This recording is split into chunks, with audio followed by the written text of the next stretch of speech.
This is a recording made on the afternoon of June 7, 1974, in the home of Mr. and Mrs. Charles Baxter in Orange, Massachusetts. Mr. Baxter is the principal speaker, and he is talking about his stays in North Dana and touches particularly on his activities in the lumbering trade. This is Aubrey Duker. Try it out. Let's see. When we were on the walk down near the soapstone quarry, you told me that you knew something about soapstone and that you've been involved in that. Yeah, my grandfather was the superintendent of the soapstone plant, and he bought it afterwards from Tony Mason. What? There never says a word in this thing about it, about Tony Mason. And Tony Mason was the man that put the first electric power into North Dana. He was the first one. They don't say nothing about it. It jumped over 3-4 different ones. This is Donald Howe. Yeah, on Halley book. But my grandfather was the superintendent there. What was your And then grandfather's name? Charlie Gee. Uh-huh. And he later bought the plant and turned it in, as well as making soapstone sinks and whatever other things that they made. He started the box shop down there. And then eventually they started another box shop in North Dana, who was people by the name of Blodgett. And they filled up. And when they did, Clint Harrington, who was in the hat business with H.W. Goodman Company, him and Frank Grover and my grandfather pooled their money and bought the plant. Well, this Harrington, he had a lot of business in New York selling. He was in the hat business too with Goodman, and so he wanted to get out of it. And so my grandfather and Mr. Gee and Frank Grover bought it out, and they run it until they had to get out down nothing. And then Mr. Grover and his son bought it, what was left of it, from the Metropolitan, and my grandfather retired, moved to Athol. Who started the soapstone quarry? Do you remember? Or remember hearing of it? It's in that book. It's in that book. Well, one said there were 3 of them, and we went to only one that day, the one that was closest to the Fever Brook, you recall. Yeah. Were they worked as long as you could remember? No. That was before I was born there. Was it my grandpa did not Dana. But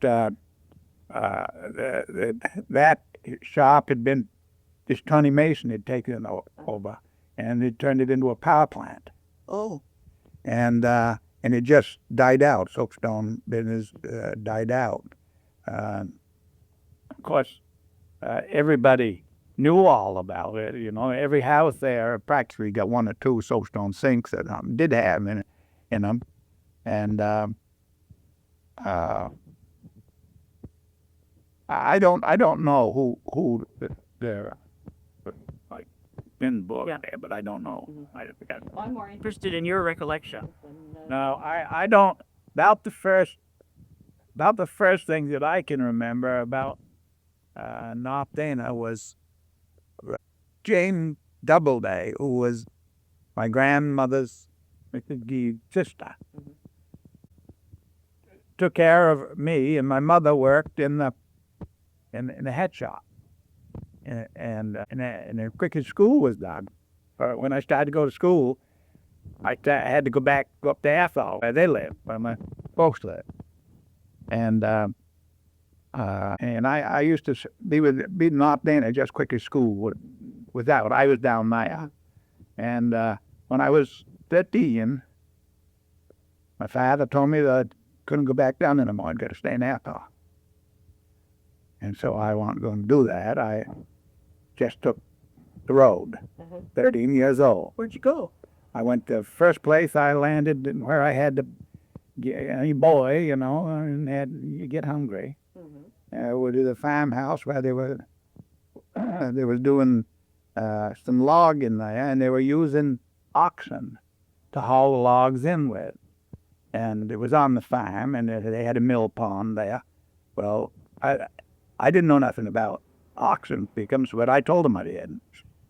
And I got a job And I guess the second day that I was driving the oxen, I didn't know you had to drive them out on the left-hand side. And I was on the right-hand side.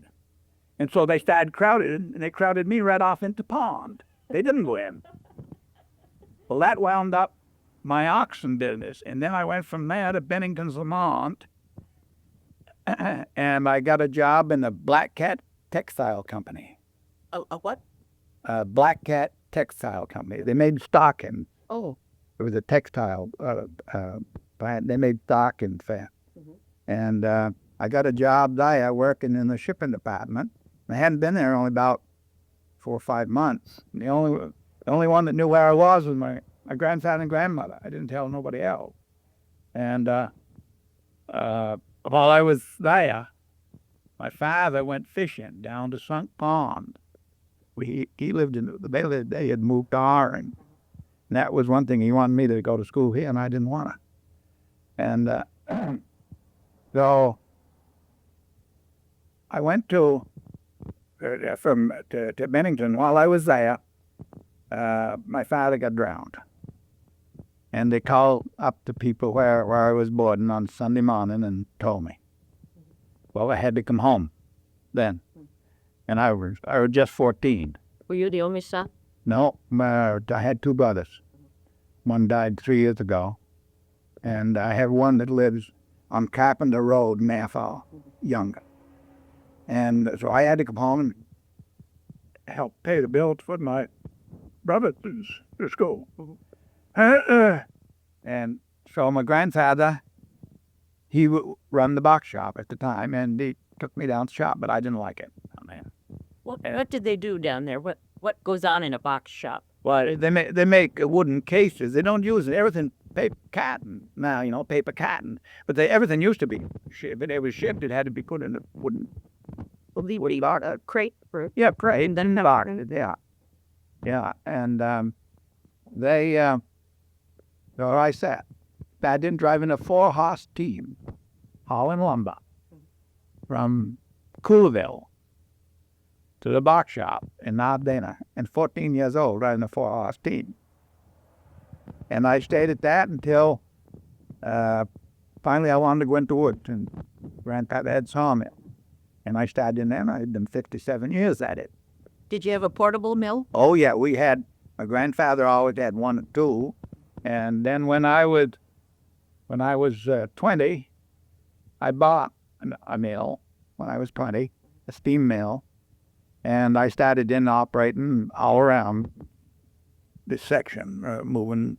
And I didn't only work for my grandfather. I worked for New England Box. I worked with Bogut and Hopper, different box companies, making lumber farm. And I was 20 when I took the first mill, and then I run from 1 to 3 mills after that. In New Hampshire, Maine. In fact, just when I retired, I'd been up in Maine 15 years.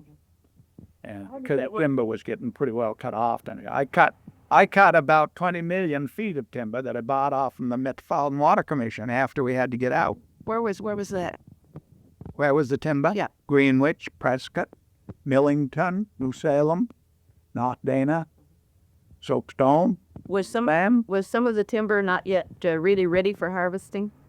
Well, back in those days when it was cutting, they didn't cut the small stuff. They kept it for future stock. And of course when they cleaned the watershed. Oh, they just took everything that there was, and just what they couldn't make lumber out of, they burned it up. They just level it as a... Oh yeah, they just got their grade lines where the water was going to come up to, and everything that was above that was all cut, whether it was big enough or not. And did you do some of that cutting? Oh yeah. Oh, what do? You bring this seam mill into the area? We go to the mill and to do it. But the good part of operating down around here, there was no all your timber. You could live could live in Orange and work down to Salem with them. But they didn't used to do that so much. They had what they call shanties. They were 8 by 16. and you'd have about a dozen or 15 of them on a job. That some of the choppers would live there. They'd go home weekends, and we'd haul the logs. And in those days, we used to use a drag sled, which is a sled made out of wood. Summer and winter? Yeah, and to haul the stuff to the end of the mill, and then it was sawed there and stuck up with sticks in between so it'll dry, because it didn't used to be taken to the factory where it would go in until the lumber would dry. It was piled up in the woods nearby in a field or something. And in those days, it'd take 2 teams, 2 pair of hoppers, to stock a mill. Sometimes they'd use 3 if they didn't. It wasn't handy to move the mill to where the log built too far away for 2. And you could rig up the 2 teams to haul logs with for $1,000. Today, they take with these big loggers and the adders that they use. They only use one at a mill, but those things cost $15,000, $18,000, $19,000, $20,000. A man that has got money enough to buy new mill equipment that they have today, the sawmill equipment, or the logging equipment, he got money enough to live on his interest. Sure. I should get Phil. Yeah. And if your sawmills are just the same. When I started in, nobody ever heard of a chainsaw or any kind of a power saw portable. Everything was done with a crosscut saw and an axe. All the cutting. And it would take 6 or 8 men to cut logs and with crosscut saw, and it would take, as I say, 8 to 10 men, depending on the size of the stop. And today, 1 man with a chainsaw will cut more logs than a mill can use. And crosscut saws at that time probably cost a couple of dollars, $3 a piece, and a chainsaw today, a good one, costs a couple of $100. And the sawmills, they had come along to it back in the when I started in and learned to saw. I never had any piece of equipment or anything that I couldn't run myself, and I knew without getting a day's work for my health or not. And I used to had a name being kind of tough on them, but we had to all live. Yeah. And the sawmill used to take about 10 men in the sawmill itself. That'd be sawing the log and hauling the lumber out into the field and sticking it up. And of course, we didn't have to have gas or fuel because we got our power from our slabs. Oh, you burnt the slabs, steam, make the steam, and then run direct steam engine right onto the from the boiler. And now everything is electrical, and all automatic. The automatic path to these new mills are hydraulic and air and electric, and you've got to have an expensive man just to keep that stuff running, because if it stops, the whole thing. But 2 men can do the whole thing with this new equipment. But you're going to get $35,000, $40,000 into just the mill pack. So when I sold out up in Maine, I not long did it. Right. Was there a lot of lumbering in the valley in the early days? Oh yeah. The majors. Oh yeah. I remember as a living with my grandfather, there used to be a lot of different lumbermen come there. Your grandfather's name? Charlie. Charlie. That's right. Teddy. Oh. Teddy.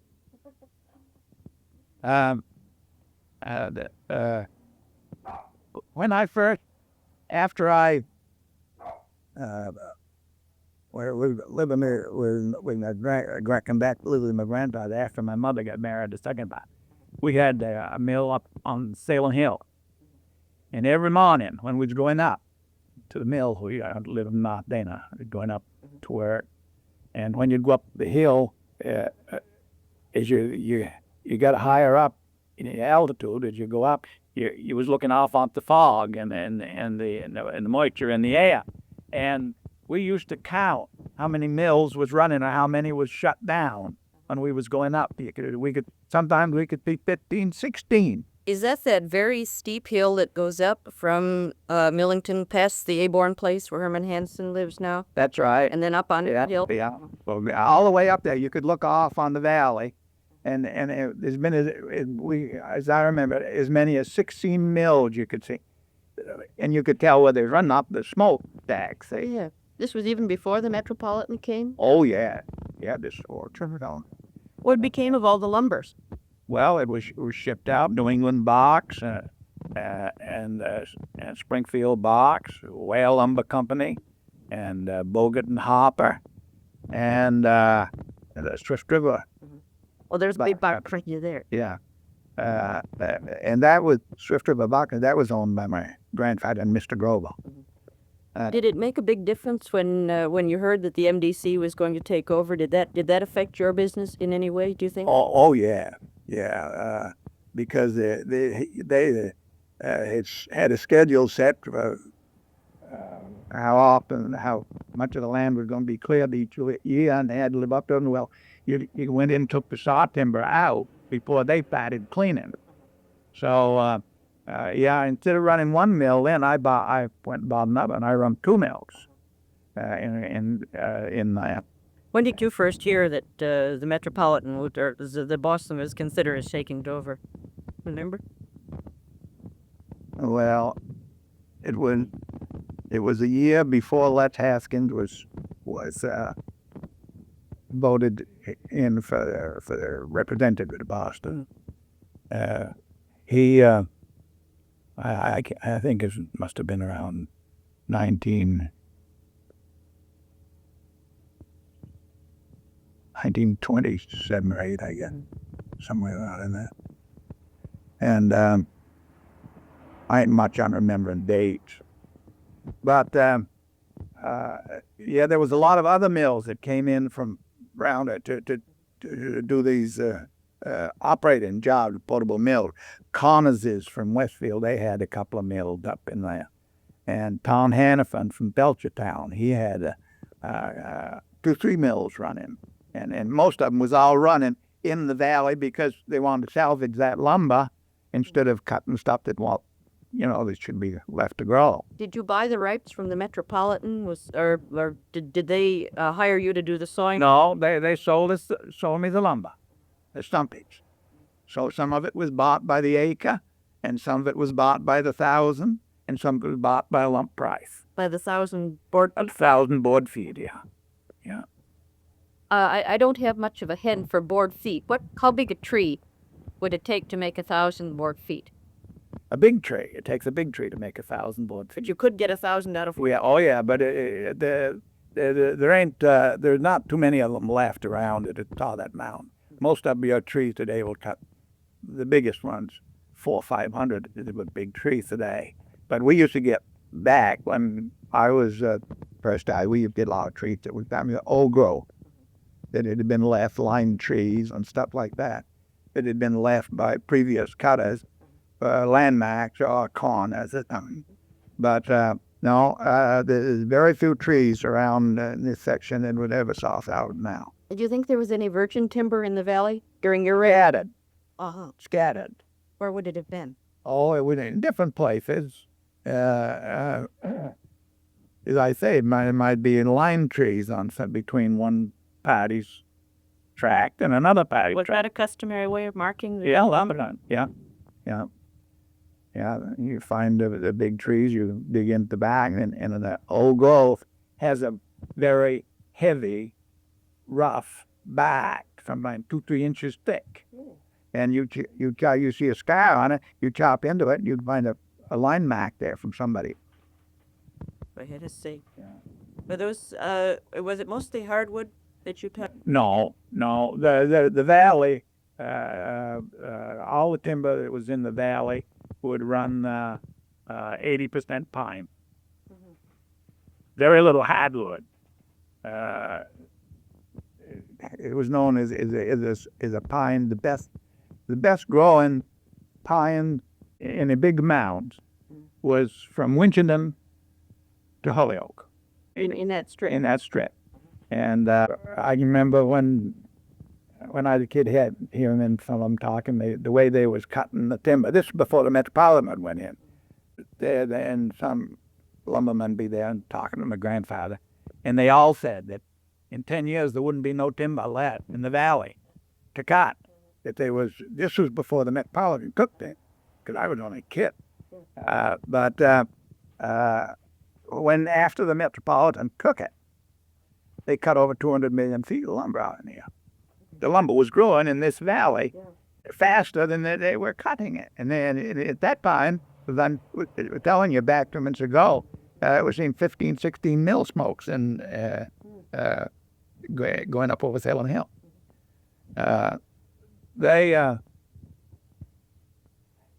Hardwood, they used to get some oak. Our best hardwood was chestnut. And chestnut got hit by the blight about 1912. And it was awful good wood to work for furniture. And it was clear, but they never could find anything to kill that blight. I guess not. No, and they never have. And it's a funny thing, too. I've been out through Ohio and Illinois and around there, and the chestnut is still growing good, but every old stump, as long as there's one of them old stumps somewhere, they keep giving the disease to the next generation of trees as they come along. And I do find once in a while now in the woods that a chestnut, they've got so that they'll have one set of burrs.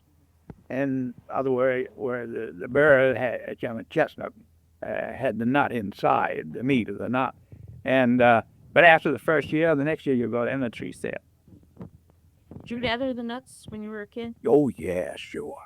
All kids did. They were good to eat. Uh-huh. Yeah. Oh yes. How did you fix them? Huh? How did you fix the chip? Well, we used to eat them raw, and we used to boil them in salt and water. Strong salt and water. And well, that made them mushy kind of. But, a lot of us kids, families going to school, before we'd be going on to school, going to that chestnut tree, and might stop 10 or 15 minutes, fill up pocket, and eat them in school. You got Riverman did borrow it, but we used it as less. Just all kids do, we did it. Which school did you go to? Well, I went to school 9 years in Athol. Oh, you didn't go to any of the schools in the valley? No. My folks made me come back to Athol, and Jane Doubleday, she was supposed to be babysitter for me. She was my grandmother's assistant. She lived to be 84. 84. And my grandmother's brother, Louis Doubleday, he built the Moundell Hotel. Oh, tell me about that. Back years, I should have set some dates down. Don't worry about the dates. When they put the railroad through from Springfield to Athol, the Rabbit Road, they come right up through the valley, of course. And my grandmother's father, Gary Doubleday, he owned the lower end of Moundell, the whole of it, clear down through towards Greenwich, on the whole mountain, both sides. And he gave the land, the railroad bed, from more than half of it, from Greenwich to North Dana. Gave it to the railroad to get them to come. Yeah. Oh, he had money. He made money. There weren't too many that had money in it, but he made money. And they had one of the nicest farms and best fixed up and stocked farms there was. And that was right on the upper end of Sunk Pond out of Greenwich. On the upper end, that's right. His farmland was up in there. And after he died, he left what he had to my grandmother, Mary Key, and to Jane Doubleday, that was her sister, and to Louis Doubleday, which was her brother. And he was always going to set the world afire. And he built and he started and built the Moundale Hotel there in North Dana. And he got it about 2/3 done, and he ran out of money. And so he gave a man that was from Orange here, was a bank man, a mortgage, and got some more money to finish it with. And then he didn't get it finished. And they foreclosed and took it away from him. Now he had plenty of money, but he'd put his sister was an old maid, Jane. He'd put her money with his, and hers was gone. So my grandmother had to take care of the both of them last years of their life. That How big was the hotel? oh, it had a big bar room, and that's 1 foot, and it had a room where the men used to get in to talk and do business and things, and it had a good dining room, and it must have had 20 rooms maybe. Where did the people who stayed there come from? Well, salesmen, they would come up on the, come down on the afternoon train and go out, and they'd continue on the next day from there on the train, whichever way they were going, and then a lot of different lumbermen coming in to go to work in the woods, and they had to be the place where they'd meet whoever was hiring them, take them to where. It wasn't a resort hotel. Oh, no. It was a businessman's hotel, I thought. Wasn't there a resort hotel somewhere else in the valley? The Dana Center of. Well, yeah, Dana Center would be more. So that was built by Frank Grober. He built that, and the name of it was the.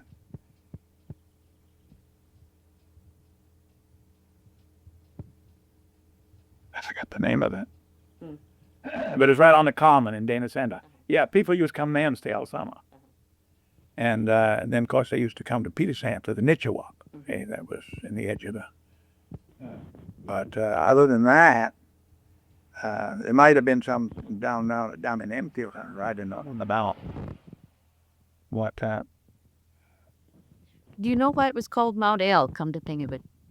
Is the mountain shaped like an L? No. Because there's Mount Liz and Mount L both. I don't know. Yeah.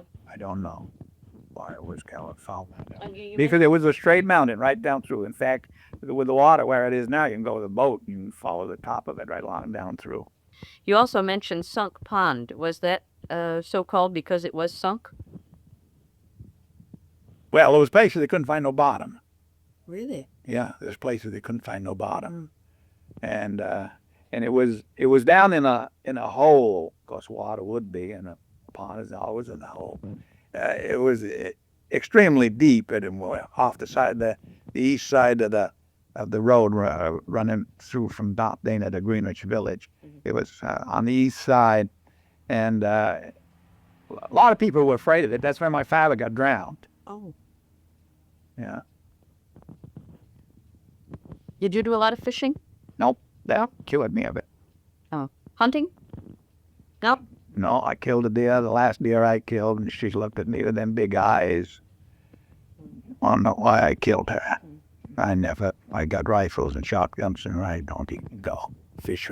I like to go fishing, but I won't be on the boat because I come there getting drowned. And at the ice house in Dana, poached. Well, I had a friend of mine had a little bulldog going in, and his uncle run the hotel, and he used to take his dog up when he went swimming, give the dog a bath. Well, I was only about 7 years old, I guess. I'd seen the other boys walk right off on the end of the diving board and dump right out in, nothing to it, Well, I did. I couldn't swim. And I went down the second time before this boy, this Billy Matthews, he seen me, and he didn't think he'd do it, so he hollered because Polish elephant was getting ice out of the ice house right there. Polish elephant come over then, and he got me out. And when I come to, there used to be beer kegs lay around in the woods back in those days when they used to buy beer, but a keg, and that was quite a place for some of them to meet on Saturday afternoon, and drink up a keg of beer. And when I come to, they was rolling me over a beer keg. And and afterwards, I think I paid 3 different men $25 to $30 guaranteed they could lend me to swim. I can swim all right, land. Know what I'm over my head. Quick side, know I'm over my head. I got the bottom. And so I don't go on a boat, never have. Since my father got drowned. And I thought it was a bad omen, and so being scared, I kicked right away. Well, that was a close call, though. Oh, yeah. And I used to help get in the ice, too. You mentioned that, and that's something I'd like to hear about. I used to, of course, you had to get in an ice at a certain time when the ice was the right thickness, and whether it was too cold, it'd freeze the ice too deep, and then you had to saw it by hand in the cake. What kind of a saw did you use? It was something similar to a crosscut saw, only it just had a handle on one end. Then you put it down in, you keep sawing just like that with it, and it's got coarse teeth, and it will cut right along in the ice. And they mark it off first in the blocks, the size they want. And then after they'd marked it off, they start in, they saw it. Quick as they saw it, they'd break it off in chunks. And then you just keep backing up away from the water? You just keep backing up? And I generally, as I started to say, I used to help fill the ice house, and I generally backed in before I got done. To Nintendo, but I always got in. Yeah, so I keep away from the water. I even hate to take a bath. You're rusty.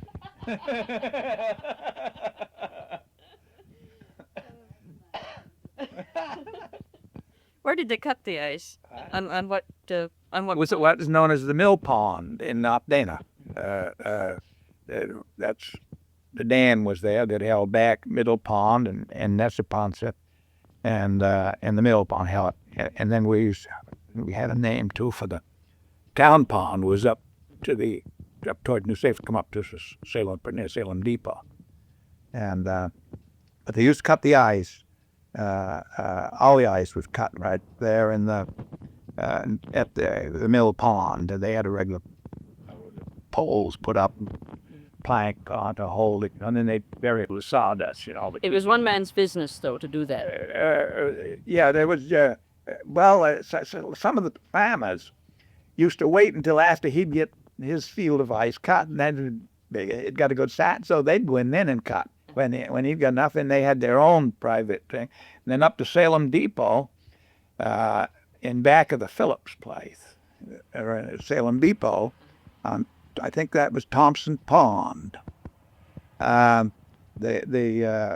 New York Central, New York Central Railroad, they got all their ice to ice the coolers, the milk, water coolers, and drinking water. In the railroad stations all down the line. They had a railroad went right back in there where they built their ice house. Their own railroad, and they'd come up and get load up 2 or 3 cars of ice in a day, 2 freight cars, and send it down, and they'd go clear through to Springfield and take care. That brings up another question. Who did the ice belong to? The pond. Yeah, I mean, how could somebody... That was God-given. That was God-given, and anybody who had to... want a different, then they could get it. There was never no, because there's plenty of it. You didn't have ice rights. No, and everybody, of course, every town had a nice company or two. Now, in North Dana and in Greenwich, the people who sold ice were the meat men, run the meat markets. In this book here, I noticed too, another thing is one man that there was a meat man in North Dana there for years, Ralph Johnson, and Iceman, and they never even mentioned him in that book. Well, there's a lot of people that they didn't mention. Yeah. Well, they used to. Every town had a place where they get their ice. Like now, if they don't use it, but when they did use it, they used to get it out of Lake Ellis. Where's that? That's in the upper end of Ethel. And here, they used to get it down to Woods Ice House. That's out back of the airport down here. No, anybody could go and get the ice if they wanted to. And sometimes after the local ice man had got his, as I say, his ice cut and his ice house full. All he's going to take, maybe 3-4 of the other smaller farmers would get together and fill their ice out, help one another.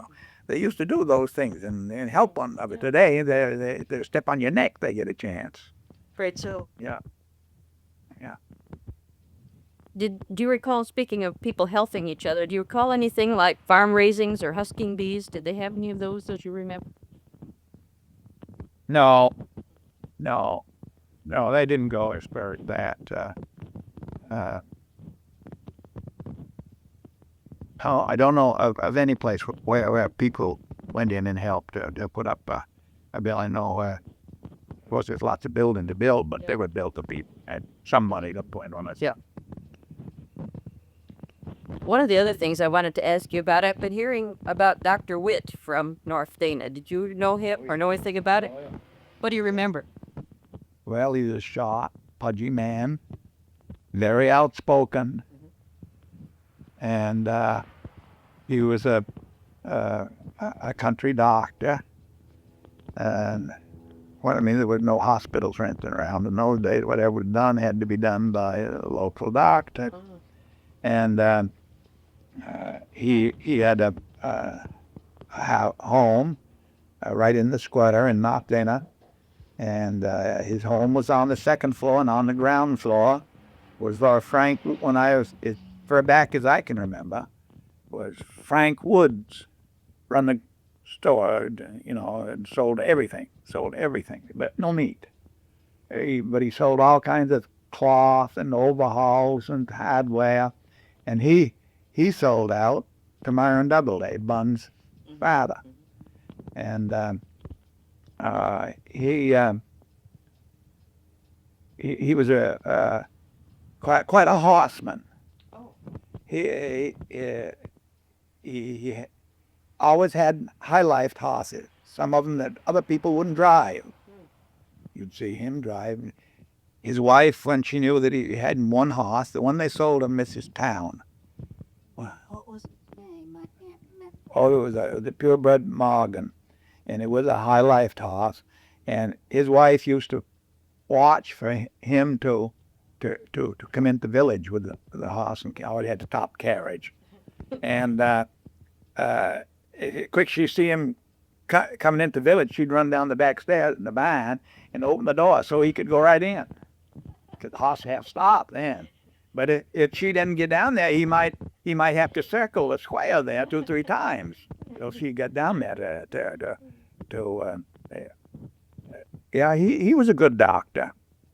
Of course, then after he was there was Dr. Findell. Came there, and he done all right. He saved my life. I had the flu, and he said I wouldn't let the mom in, but I fooled him. Was that the 1982? Yeah. That was pretty vicious. Oh, boy, there's a lot of them died. Was there a bed epidemic in the valley? Oh, yes. Yeah. But I didn't know and some of them wouldn't have a doctor anyway. They doctor themselves. And there was several of them died. But the ones that had the doctor, he brought them all through it. What could he do for it? Well, about the only thing he could do was to keep them warm and aspirin. That's what he doctored it with.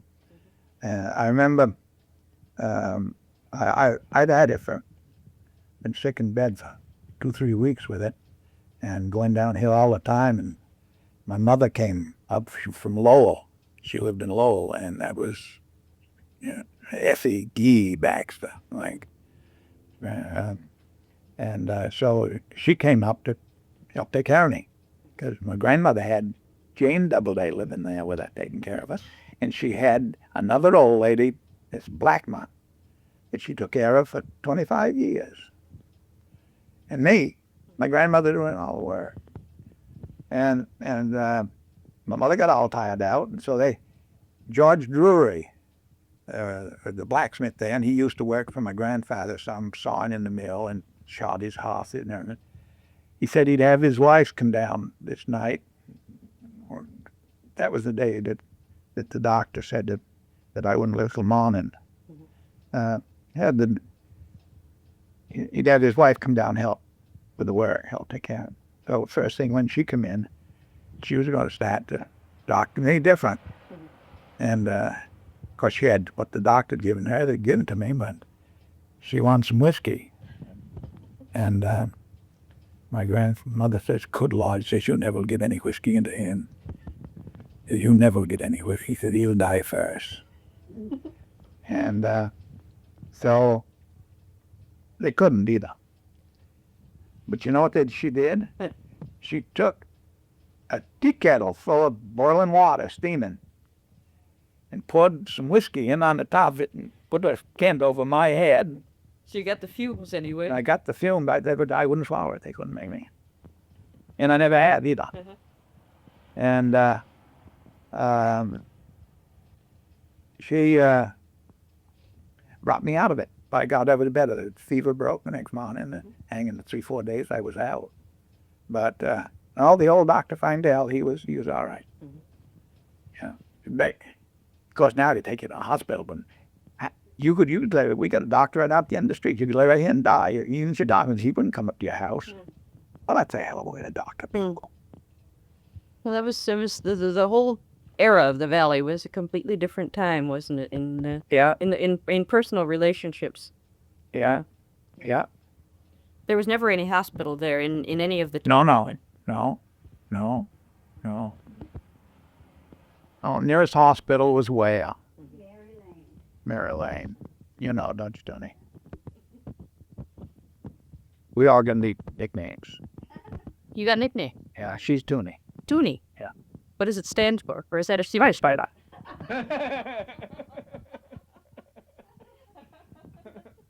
And our 3 daughters, they all had nicknames. I nicknamed them all. It's carried them right through life. What'd you name them? Well, I named the oldest one after you. You did. Audrey. Nay, that's not a nickname. That ain't her nickname. Her nickname's Twink.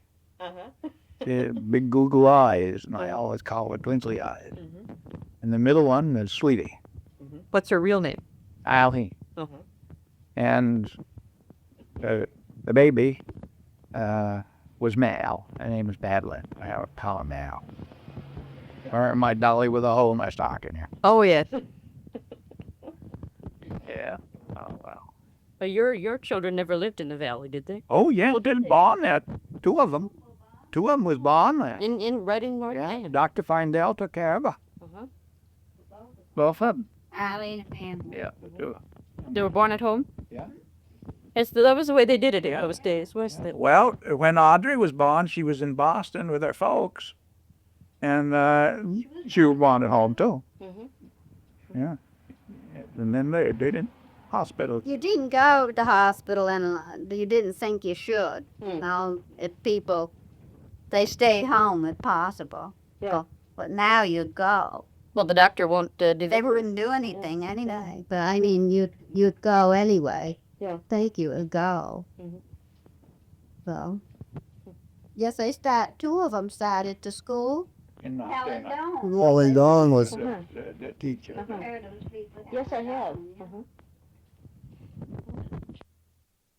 And things about the actual, I guess called the packing up and leaving, disposing of the property and so on. What are your feelings about that? Did the MDC do it as well as they could? I think so. I think so. Because a lot is this thing had been hanging fire for 10 or 15 years over the valley's head. They're eventually going to take it for water. And probably 75% of the people that own, of course, most everybody owned their own places. They didn't be what they made. Some of them was good and some of them was bad, but they were home and they owned. But they had figured that they weren't going to get nothing for fixing them up, and so they let them run down. You mean over a period of years? Yeah, over a period of probably 10, 12 years. And they had a man by the name of Cook from Barry who was the final appraiser for the state, and he used to try to make the deals with the people, how much they'd take and how much the state. He was the go-betweener, and he was a fair old man. And don't grab the out the pipe. Oh yeah, my Mr. Gee, Charlie Gee, he done a lot of appraising for the state too, in the where it was timber lots, Mr. Oh, yeah. Lumber, and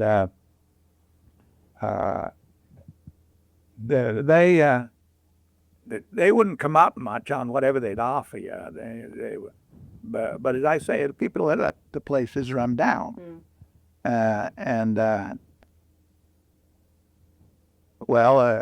had a garage I built. Yeah, a public garage. You seen that big picture that I give to the, who'd I give it? The Historical Society. Probably, but I'll look at it now. Is The whole interest? shows the water and where the watering tub was in the square. It takes it was taken with a panoramic camera, a long picture. I recall that now. Yeah. Well, they I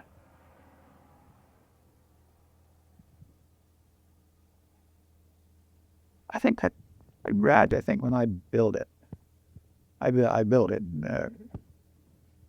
to do my own work on my trucks and stuff. And then after I got it done, I had so much work for the public. I kept 3-4 mechanics there all the time, and as well as doing my own work. And but I think they didn't pay me nothing for my lots of my business.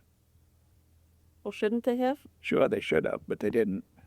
They didn't. None of the other businessmen got. A lot of them didn't. A lot of them didn't. And but they did pay me for loss of my mill business in the valley. They paid me something for that, but they said, because you can go somewhere else with the mill and set it up. And How would you go about estimating what? so that was what this cook did. If a lot of people used to go by tax valuation, whatever the town had been there, which makes it bad. Yeah. There was some people that got a lot more though than they ever could have if they'd sold it private sales. So a lot of them, yeah. Oh no, I think I think they was as fair. It was quite a big job, and it was I think they was as fair as they could be. Of course, if you and I had a place both just alike, and you got $5,000 more than I did for you, and I'd be mad, and that's the way it went down there, just thing. But I never felt that way. I took what they they had an appraisal company come in there, and people could hire them, and they was there. They lived in the Harvey Inn there, my mother's hotel there for must have been there for 6, 8, 10 months. Maybe more. And people could hire them to appraise their property. And they had done a real, and they done a real good job. They were good, and they were thorough. Would the MDC listen to them? Partially. Yeah. Partially. Yeah. Yeah. Of course, there was always some of them in there that was work for the Metropolitan there. They were getting a pretty good week's pay out of it, and they didn't care about their friends. Charlie Walker didn't help most of them much. Oh, didn't you? No, he good fella, Charlie is, Yeah. but well, he blocked like his father, Will. I knew him well. I used to lumber down around there, and old Will, you'd end up with him. You wanted to be pretty careful because he agreed, but if we're damn careful what he said, he agreed to. Well, that's just being a Yankee. Yeah, that's right. That's right. We were all Yankees down there, practically. I mean it. They were all Yankees. It's any foreign element in there at all. I think when the Faldinas and Tony Pedrasby come into North Dana to live, I think they were the first people outside of Jerry Carey and his wife that weren't Yankees. Well, the Shelfus were French, weren't they? Yeah, Joe Chelifou was French. He come from Canada. Yeah, and there was another Teddy. Morning. Hey, Teddy, stop it. 你想休息啦？ Just excited. Do sit down, Asia. I meant it. Just guarding you, that's so. What became of the house you lived in? I don't know. Just moved down and left it. Yeah. You never went back after you sold it, then? No. And you moved right here to Orange? Yeah, I bought a big farm now.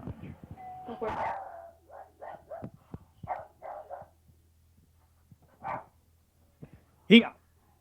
Get up.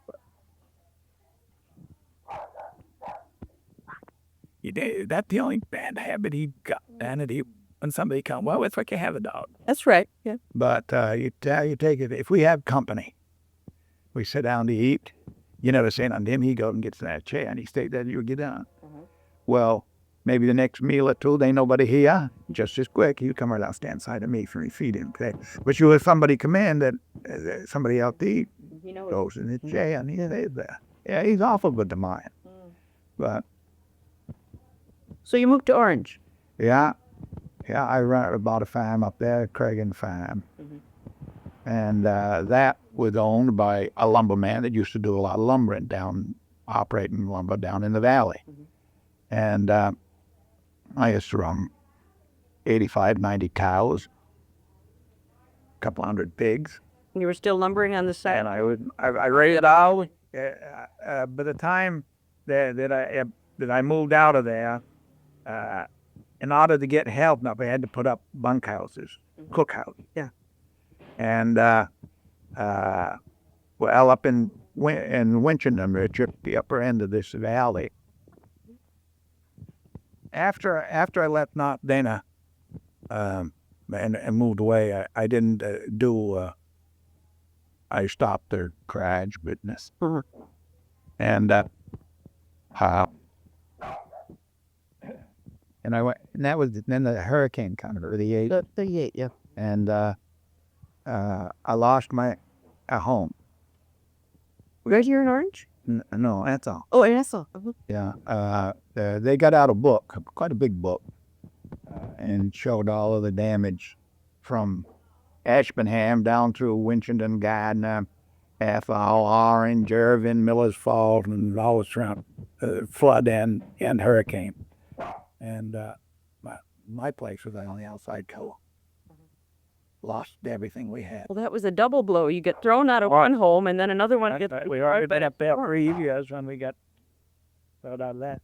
And no wind insurance. Nobody used to have any wind insurance before the hurricane. Nobody had wind insurance. Yeah. And it was a nice place. It was one of the show places in Napa. Oh, dear.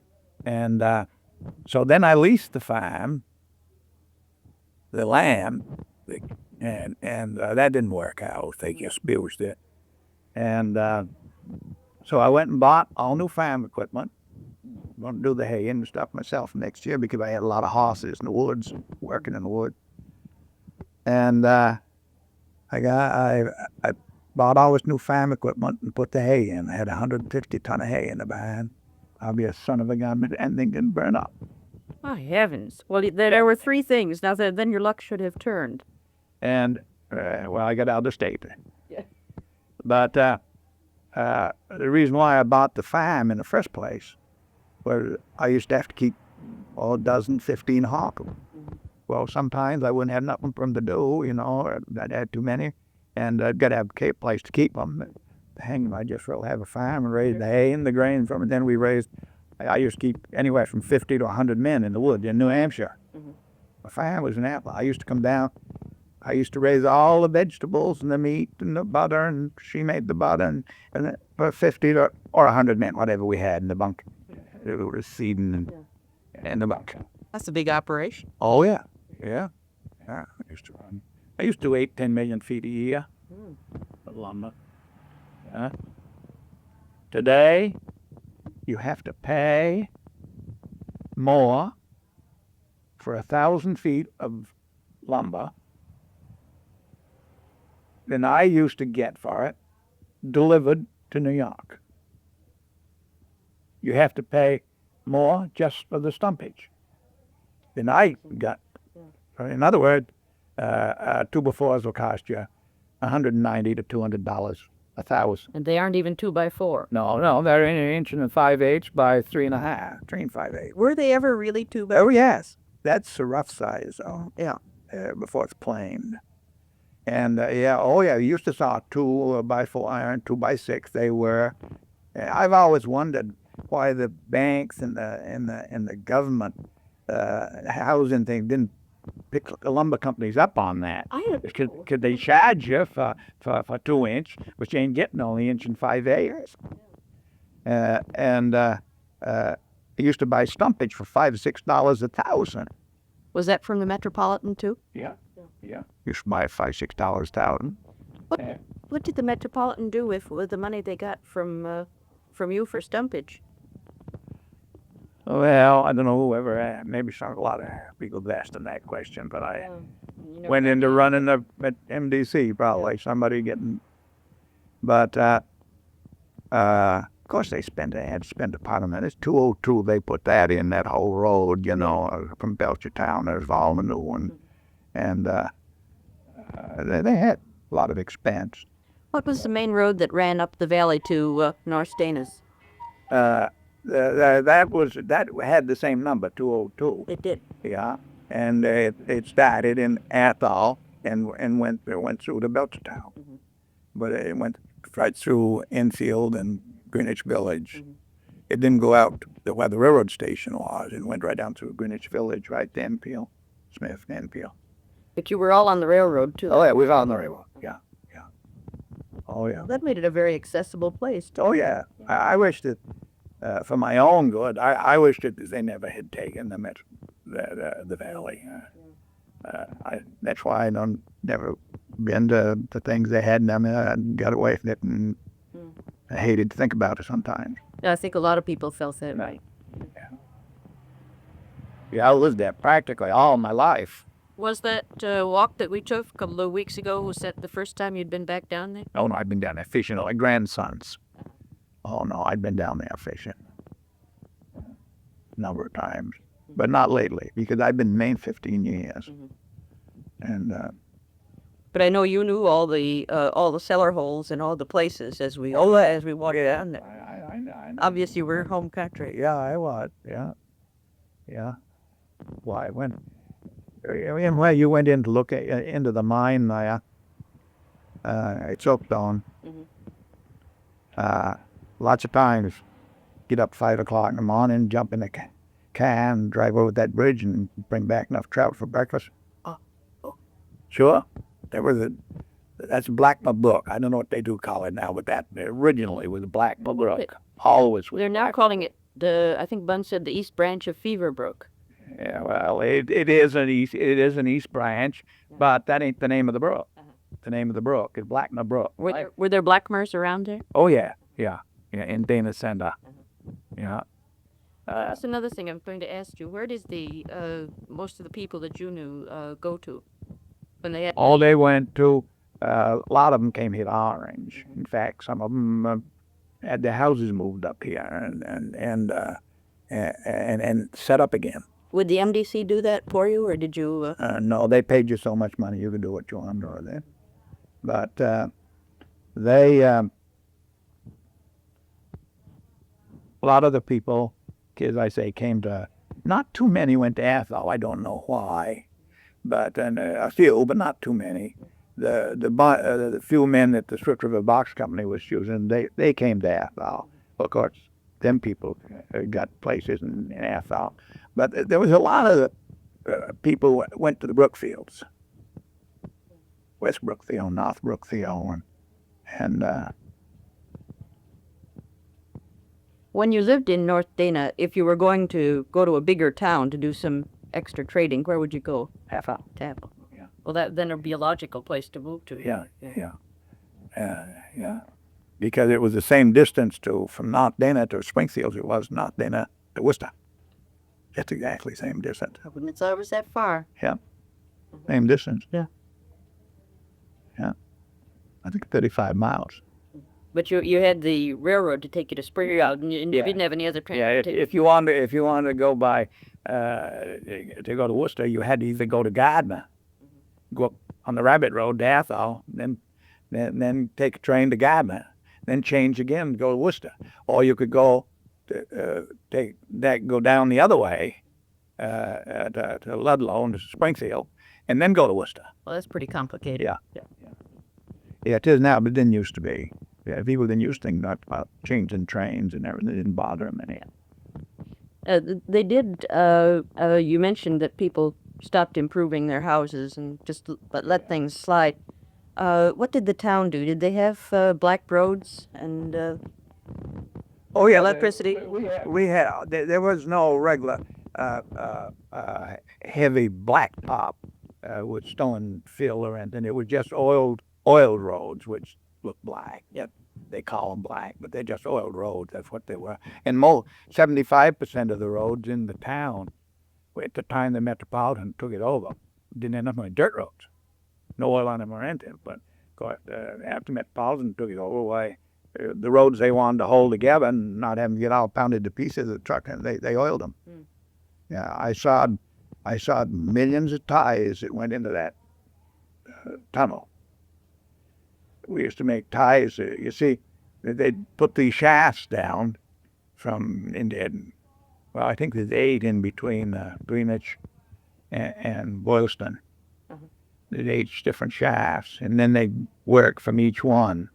They had to bring all this rock and everything. They dynamite out. They had to bring it out to one of these shafts, and they used to have to lay a railroad right through, and they just then you had to lower it out, down on the ground. That's the way they, and they used 6-foot ties, while the regular railroad tied 8.5 feet. And I was over there one time, and we used to have a little difficulty. Sometimes they'd try to jip you on 75 ties or something, and you'd go down there to battle it out with them or something. And one of the head ones there kept talking about it, and he said, "You want to go down in the tunnel?" He was trying to butter me up. Yeah. And so I went down. What was it like? Well, it was just like an ice box. Only it was wet water dripping all off and everything, Not in any big amount, but you'd want a raincoat on in there. How high is it? That was, I should say it was about 14 feet high and about 8-10 feet wide. And it was oval on the top. And after they got it to size the way they wanted, then they blowed cement into it, mixed concrete. And this is what the water flows through now. Yeah, it's a concrete duct. They never have to reline it. No, they never have to. Are the shafts still there? All of the shafts are there, and when all of this, of course, in making this big hole in there, they brought out thousands of tons of crushed rock. What did they do with that? That's what the Metropolitan used to build these new roads with. 202, that's all the fill would come from those. And they used it on some of the roads down around Boylston, down on that end. Excuse me. It would probably be 2 miles from each shaft to the next one. Them boys would come out within a couple of inches being lined right up. When the two come together, they never made a miss. But I wouldn't want to work down. It must have been dangerous work. Oh, yeah. Oh, yes, it is. Did they just blast it foot by foot? Yeah. They use blasting powder. They don't use dynamite. Why not? I don't know. Is that black powder? powder? Powder lifts. Dynamite blows down. And they get the base where they want it. They don't want it going low, so they use black powder. Where is the intake of the tunnel? Well, there's 2. You see, they had to have another dam to help hold this big load of water, to help hold it back. Even though it's set up in the middle, makes it go stronger because it's got the same amount of water on the back side as it's got on the front side. So the pressure one way is offset by pressure the other way.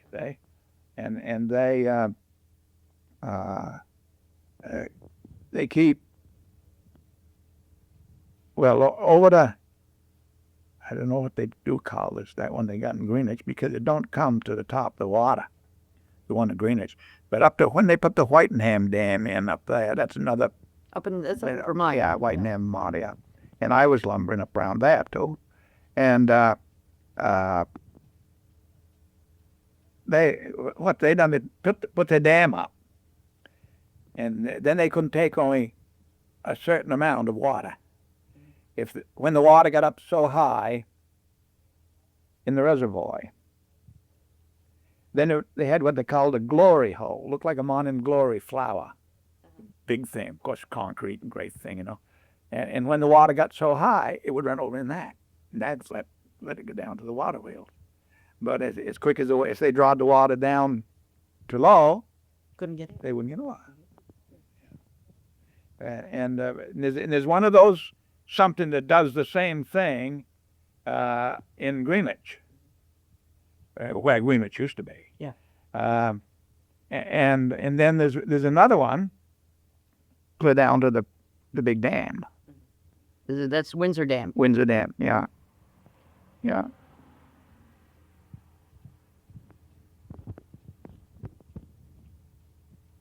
It's taken quite a while for the water to come back, but I noticed I was out there the other day. I've never seen it as high as it is right. Well, I tell you, it won't take so long each time that it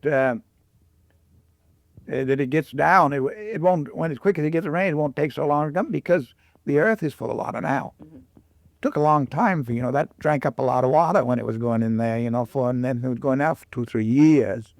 And just as long as of course, if we had a 15-20 year drought, why it would get sucked out that way. You wouldn't get it. But I don't think anybody ever needs to be any bigger water now. But they're going through to the North Field. They are. They're working on it. Yeah. They're working on it. Who the dickens was I was talking with here? No. Fellow from over to Irvin, and he told me sometimes they seem over the whole earth trembles, and they're dynamite, and they're putting that tunnel through to take the water into Corbin. It's a funny thing. You see, the middle branch of the Swift River starts up in Hubbardston, up in back of Hubbardston. And back here a little while ago, when they were having much trouble getting rid of the garbage and everything in Boston and all around, they was going to buy some company that manufactures a machine for pressing the rubbish and stuff together. They were going to rig up trucks to haul this refuge up there, and they was going to buy in the land out in the college that had gone defunct. They didn't have no money, and they had a big acreage. But the town people, they eventually buy it. But the funny part, you wouldn't think that the lawyers and everything would try to take anything like that to court, where they're trying to keep the water pure down here. And the water starts up there, right where they're going to have this place to bury these cubes of garbage. Well, what's going to happen when water goes down through rain, wet season? It's going to get into the water stream and go under them. They're going to petrify the whole of the Corbin River. Boy. Well, they're doing the same thing about electricity.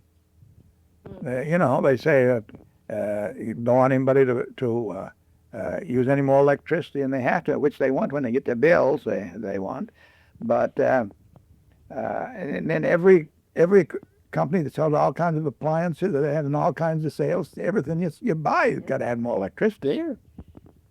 It just doesn't figure. Speaking of electricity, you had electricity in North Dana, didn't you? Yeah, because Did everybody get it, or was it? oh yeah, everybody had. It didn't cost much. Tony Mason put that in, and he was the one that put the first electricity in the North Dana, and that didn't go to Dana Center. Oh, just North Dana. Dana Center never had electricity? Yeah, but they didn't get it until the Gardner or Fitchburg Electric Power Company. They bought out Tony Mason. He just run from Soapstone up through to North Dana and took care of the town North Dana. He put in a generator down there because he run by water power and steam. Oh, he had his own small power plant. Oh yeah, right at Soapstone, right at Soapstone, and he sold out to the either the Fitchburg Gas and Oil, Gas and Light Company, or the Gardner, I forgot which, New England, one of them. Anyway, he saw, and then they run a line because they had to get their electricity from somewhere, and so they run a line from Petersam right down through where we were. See that down over that? Yeah, that's it. They put that in, and then when they got that hitched onto the line that Tony had in North Dana for lights and everything, all hooked up, he just had to hook onto it. Well, then North Dana had their lights, and then they run over to Dana Center. Well, they put electricity in and what they call loops, or it comes back, goes around, like the one from where if they always got it from in Athol, we'll say, that came from over to Vernon. That's where electricity was made. It went up through Winchester and Richmond, down into Winchendon and Hubbardston, and then from Hubbardston it hitched into Barry, and then it come over to here to South Athol, right off to 122, and then back to Vernon. See? Yeah. And that was when that was done was the time that they give the hill over there by Joe Shelful is the name, Mount Jesus. Oh yes, tell me about that now. We used to have an old fella, quite a character, lived in Salem Hill, and he used to work on the telephone line, and he was a mechanic, and he knew about electricity and so forth, and well, he took the job, the contract from the Gardner Electric Power Company, running the line from Petersam down to hitch into the North Dana line. And that was a stinking hill in the wintertime, icy and everything. And there was a fellow named Carroll Nelson, came from Petersam. He was an electrician. And he was a dry sort of a guy. And he nicknamed, they slid off the road 2-3 times, and finally he said, well, if we make it up off of Mount Jesus, he says. and that name always stuck to it. Yeah, this Levi Flag, when the First World War was over and they had a few airplanes around, used to have an old crate, I called it. Well, I used to ride in it. And I went riding the big ones, and I used to go and ride in that thing when I was a kid, a young fella. And he couldn't run it, but he hired some guy to run it. And every time they'd go up with it, they'd have to wire it all together when they got back. They'd put some more wire on it, bale hay wire. Sure, and then they'd take off somebody else another $5. They used to land right down by Joe Ricaw's place on Route 202 going towards Greenwich. There used to be a racetrack out there. I've heard about that racetrack. Yeah, well, my grandfather, Chowagee, him and Henry Goodman run the hat shop. Henry Goodman did, and he always had race horses. And my grandfather always didn't have regular race horses, but they were good enough to have been. And they used to go down there Saturday afternoon and race their horses, and smoke a cigar and have a big time. And did they ever have actual races where other people, out-of-town people, for instance? all friends. Everybody had nice driving horses in them days. This was all harness racing. Yeah, all harness races. Oh, yeah, sure. And you hitch them up to a sulky? Sulky, yeah. Yeah, I used to do it, too. When I bought that farm up in Athol, just across the street, and I was right over the fairgrounds, racetrack right there. And during the Depression, There was a man there in Athol named Ed Sunderland. And he's an old-time race driver. He was a good one, too. And he had all his money in one bank, and he had 3 or 4 racehorses up to the track. 4, I guess. And by God, he couldn't get no money to feed. He couldn't get his own money out of the bank when the bank's closed. And I had a lot of hay. And so Johnny Sloan, Johnny just died here just a couple of weeks ago. He come and he said, God, Charlie, he said, what are we going to do with old Ed? Because we both like race horses. And he says, God, he says he can't get another, he got some money in the bank, but he can't get it. And he says, I've been trusting him, he says, for the last 2 or 3 months. He said, hoping the bank could open up and he'd get his money. But he said, I've gone putting it as fast as I can. Well, we talked over a while. Finally, of course, John, he'd like to have me paid for the grain, too, because he'd made profit on the grain. So I told him, I said, look, I said, Ed won't accept no charity. I said, if I go to him and offer to give him some, I said, he won't never accept it. I said, you take them nice horses out and put them in the ground for he would. And so he says, well, he says, if he thinks he's getting it from me, he says he'll do it. Well, I says, all right. I said, see what you can do. So he come back the next day, and he said he told Ed Sunderland that he was buying baled hay off of me, my farm, and that'd be what he'd deliver to him. And he said, I'll furnish him the grain, he said, and so you furnish the hay. He said, I'll come get the hay. So went along a couple of months, and I thought the damn horses was eating out a lot of hay, because I had a lot of it anymore. God damn, this Jones Law, he was selling some of my hay besides getting bed nothing to do. So I went to Ed. I told Ed. He said, you've been furnishing me, giving me the hay. And I said, yes. I said, what's the difference? Me give it to you, and John Farm give it to you. I said, I want to help you, or I wouldn't give it to you. And he said, well, I'm in so deep now. He says, I can't stop. He said, how far you going to go with me if I don't get my money out of the bank? And his wife had gone pretty near crazy because I don't think they had, I know they didn't have the house, that place paid for. No. And I said, just as long as you want me to rent. I said, I got plenty of hay. I said, we're going to fill the barn up again pretty quick. I says, and so I fed his horses for a year. And finally, he had to give up. And but he said, before I give up, he says, what have I got you want? I said, you ain't got nothing I want here. He says, you always like good horses. Your grandfather always had the best. He said, but what's the matter with you? Well, I said, I do, but I said, I had been in business too long. I had money enough to buy racehorses, put any in the racehorse, that was my business.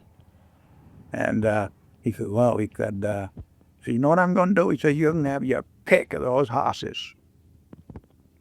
So he Which one did you take? I picked the best one too. What was it like? Was it a Morgan? No. It was a standard bred racehorse, a harness horse. And his name, and his part of his story about him, right in that book. Is there? Yeah. His name was, so I think it's Baron Adam, but that was another one I had. Spirit Volo. His name was what? Spirit Volo. He was one of the Volo horses from Kentucky. And I sold him for $1,000 to Barnett, the man that manufactures cigars in Springfield. So I come out all right. Yes, you certainly did. But it got me into an awful habit because then I wanted racehorses. And I bought some. Sometimes I had 3, 4. Did you race on the track Oh, yeah, in North sure. Dana? No. That was before my time. My grandfather did. No, I've raced to Hubbardston, I raced to Garden, and I raced to Fitchburg, and all the surrounding towns around here. And we used to do all right. Yeah.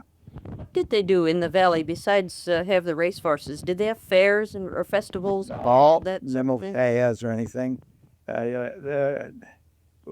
One big thing with the people in the valley, everybody liked band concerts. And then they all tended to the Grange faithfully.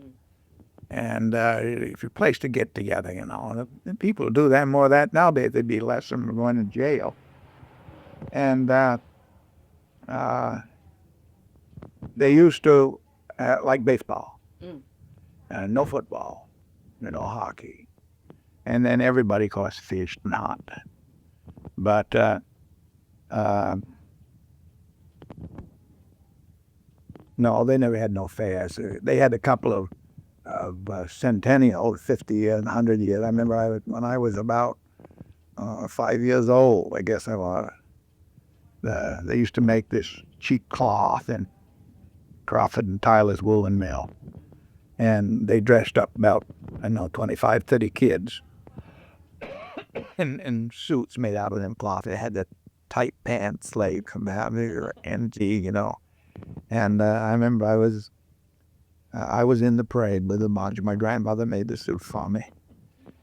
We've been trying to get hold of a piece of shoddy for the museum. Yeah. I don't know where I did that. And Lester Hager wants to know what became of the lamb that was up on top of the Crawford and Tyler mills, the weather vane. Yeah. Do you know? No, I don't. I don't know. I don't know when it was gone, whether it was gone before they sold it. The Metropolitan, I never seen it. I never thought of it, in fact. Never thought of it. He told me there was a going joke about it, that they took the lamb down twice a year and ducked it in the vat, and that was all the wool that got into the cloth. Well, probably that was about right. Yeah. They, down the weather van on old man Crawford's house at one time. We didn't want that one. But I remember that, now you speak of it, I remember that weather vane. But probably whoever bought the building got it. Because I think from the pictures in that book, it shows the weather vane. I think it does, yeah. You know, it's funny, I never seen one of them books until this woman brought that up to me. Well, you'd think he would have tried to sell them to everybody who lived in the valley. I never seen it, never heard of it. The one they had, I got a hold of the one they had then that Will Laud and Grace Oaks made, but there was didn't like that. But this ain't bad. What was the name of the Lord and Oaks one? I don't recall seeing that.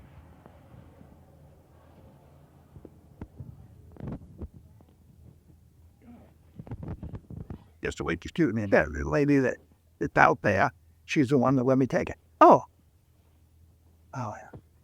Oh, the Lord. But she said she seen a piece in the paper the other day that they haven't done only about 20 copies of it left. And you get them at Clay's station or something, but it ain't. Oh, they'll probably have one in the library that I can check. Yeah, But it does have some stuff about North Dana. Yeah, oh yeah.